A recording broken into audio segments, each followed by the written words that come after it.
Hello বন্ধুরা, তোমরা সবাই কেমন আছো? আজ ইরোদোটা রান্নার ভিডিওতে তোমাদের সকলকে জানাই স্বাগত। আজ আমি বানাবো এক ধরনের ডেজার্ট। প্রথমে মাটির পাত্রগুলোকে জলে ভিজিয়ে রেখে দেব। এবার একটা পাত্রে কিছুটা চাল ভালো করে ধুয়ে 1 ঘন্টা মতো ভিজিয়ে রাখবো।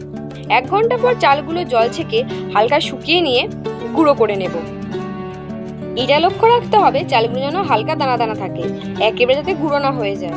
জানি তোমরা ক্যাপশন দেখে বুঝতেই পেরেছো আজকে কি ডেজার্ট বানাতে চলেছি। এরপর অন্যদিকে কেটে রাখা আমগুলো পেস্ট করে নেব। এবার কড়াইতে দুধ জাল দিয়ে নেব। দুধ জাল দেওয়া হয়ে গেলে তারপর গুঁড়ো দুধ দিয়ে ভালো করে মিশিয়ে নেব।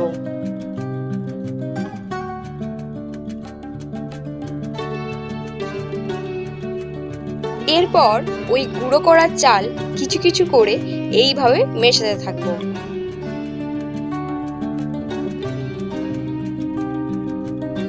হালকা ফুটে গেলে দিয়ে দেব স্বাদ মতো চিনি ও নুন।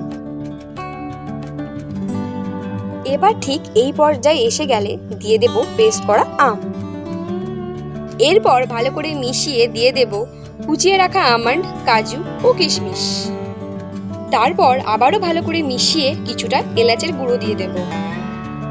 এরপর আবারও ভালো করে মিশিয়ে ভিজিয়ে রাখা মাটির পাত্রে ঢেলে উপর দিয়ে ইচ্ছামতো ড্রাই ফ্রুট সাজিয়ে জমার জন্য 1 থেকে 2 ঘন্টা ফ্রিজে রেখে দেব।